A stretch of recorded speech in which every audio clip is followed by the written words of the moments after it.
কি আর পেলাম স্বাধীন করে, কি আর পেলাম স্বাধীন করে, নেই স্বাধীনের স্বাদ, সব জায়গাতে রাখা আছে গরিব মারার ফাঁদ। ধনীরা সব ধনী হবে, গরিব হবে শেষ, স্বাধীন করে পেলাম বুঝি এমন একটা দেশ। হাড় ভাঙ্গা পরিশ্রমে গরিব ছড়ায় ঘাম, রাজা আছে মহাসুখে প্রজা পায় না দাম। ভাবতে গেলে অবাক লাগে, হায়রে স্বাধীনতা, এমন স্বাধীন পেলাম আমরা, কেউ শোনে না কথা। দুর্নীতি আজ এত চাঙ্গা, পঙ্গু হয় দেশ, দেশের টাকা বিদেশ নিয়ে দেশ করছে শেষ। দেখছি কিন্তু সব লোকে বলছে না কেউ কথা, আমরা কি তাই চেয়েছিলাম এমন স্বাধীনতা। দারুণ হয়েছে তো, দেখছেন পুরো একদম উড়াধুরা। তো বন্ধুরা, এই যে দেখেন চলে আইছি আমাদের সেই ভাইরাল আজাদ ভাইয়ের কাছে, যে আজাদ ভাই কিনা ইদানিং কবিতা লেখা একদম পুরো কাঁপাইয়া দিছে, উড়াধুরা কবিতা লিখতেছে, সোশ্যাল মিডিয়া পুরা মানে থরথর করে কাঁপতেছে। কি আজাদ ভাই, কি অবস্থা, কেমন আছেন? আলহামদুলিল্লাহ, কবিতা লিখে একদম উড়াই দিতেছেন। হ্যাঁ, উড়াই দিলাম আর কই। হ্যাঁ, সব জায়গায় দেখি আপনার কবিতা চলতেছে। আপনি কি কবি লেখক নাকি? লেখালেখি করি। কবে থেকে?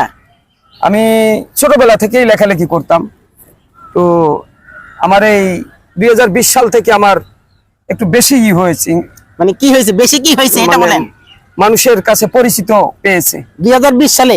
2020 সাল থেকে এই পর্যন্ত। বইমেলা গেল তখন তো আপনারা পাইলাম না, লেখক হিসাবে কই আছিলেন তখন? বইমেলাতে আমার বই উঠেছিল কিন্তু আমি আসিনি। আপনি আসেন নাই? না, এখন শুনলাম আপনি নাকি হাইটে এটা বই বিক্রি করতেছেন। জি। এটা শিখছেন কার কাছ থেকে? যে বইমেলা যে আমাদের টিপু সুলতান ছিল, উনি তো এভাবে মানে ভাইরাল হয়ে গেছিল, হাইটে এটা বই বেচেন, আপনি কি তারে ফলো করতেছেন? না, আমি তাকে কোনোদিন চিনতামও না। কোনোদিন চিনতেন না? কোনোদিন চিনতাম না। যখন আমি আসলাম গাড়িতে, তখন মাঝে মাঝে শুনতাম যে টিপু সুলতান নামে একজন লোক আছে, সে নিয়ে এভাবে বই বিক্রি করে। তার কাছ থেকে কি আপনি ইন্সপায়ার্ড হয়েছেন নাকি? না না না, এরকম কিছু না। না। তো কি কি কয়টা বই লিখছেন এই পর্যন্ত? আমার 6টা বই প্রকাশ পেয়েছে। নামগুলা কি একটু বলবেন? আমার 6টা, প্রথম বই প্রকাশ পেয়েছে অশ্রু। অশ্রু? অশ্রু। হ্যাঁ। দ্বিতীয় বই করোনার আঘাতে বিধ্বস্ত পৃথিবী। তৃতীয় বই কি আর পেলাম স্বাধীন করে।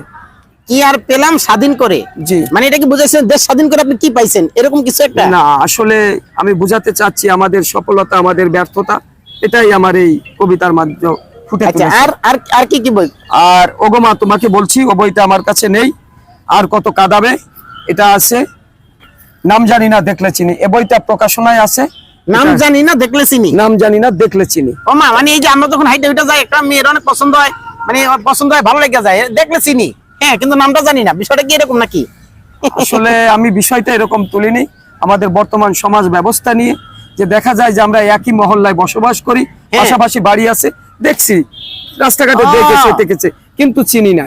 মানে চিনি কিন্তু তার নাম জানি না, এক এলাকাতে ঘুরি ফিরি, দেখেন না?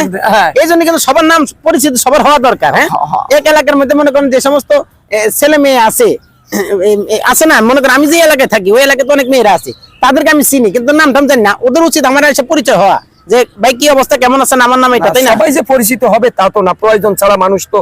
আমার এই বইটার ভিতর যখন যেভাবে আমি তুলে ধরেছি, আমার নাম জানি না দেখলে চিনি, এটা না পড়লে কেউ বুঝতে পারবে না আসলে ভিতরে কি লেখছেন, ভিতরে কি লিখছি। আর এটা একটা মানে এত সুন্দর বই, প্রকাশ হলে তারপর আমি বলতে পারবো, অর্থের অভাবে সেটাকে আমি প্রকাশ করতে পারতেছি না।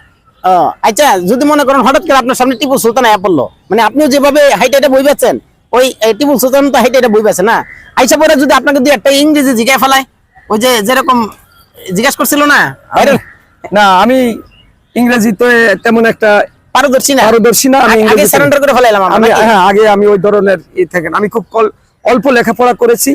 তো যাই হোক, আমি বাংলা দেশের জন্ম, বাংলার জন্য আমাদের ছেলেরা রক্ত দিয়ে গেছে, বাংলার জন্য অনেক ইতিহাস আছে। শুধু বাংলা, যেহেতু আমি উচ্চ শিক্ষা অর্জন করতে পারিনি, ওটা নিয়ে আমার মাথায় পর্যন্ত পড়ালেখা করছেন। আমি কলেজে যেতে পারিনি, আমি এসএসসি পরীক্ষাও দেই। আপনি এসএসসি পরীক্ষা দেন, এর মানে আন্ডার ম্যাট্রিক। তা আমার কথা হইতাছে যে আপনি এসএসসি পর্যন্ত গেলে পড়ালেখা করলেন না, তারপরে মানে আপনি কবিতা লিখতেছেন, বই লিখতেছেন, এই যে বিষয়টা, মানে এটা আপনাকে কিভাবে মানে সাহসটা যোগাইলো কেমনে? যে আমি পড়ালেখা, অনেকে দেখা গেছে যে অনেক উচ্চ শিক্ষায় শিক্ষিত হওয়ার পরে মানে সাহস করে না যে আমি বইটা লিখবো না, জানি কি ভুল হয়ে যায়, কি লেখা ফেলাই। কিন্তু আপনি মনে করেন ম্যাট্রিক পাস হইলেন না, তারপরে একটা বই লিখতেছেন, মানে এটা কতটুকু মানসম্মত বলে হয়েছে আপনি মনে করতেছেন? আর আপনাকে সাহসটা বা কে যোগাইলো? সাহসটা আমার আল্লাহ তাআলাই দিয়েছে, আমার হৃদয় ভরা সাহস, যতটুকু বুক আছে তার থেকে সাহস মনে হয় আমার কাছে বেশি। পা থেকে মাথা পর্যন্ত পুরোটা কলজা আমার যা ধরে নেন, এরকমই একটা ব্যাপার না। সেটা মাথা থেকে পা পর্যন্ত কোনো কলজা হয়নি। মানে সাহসের কথাটা বুঝাইতাছি, মানে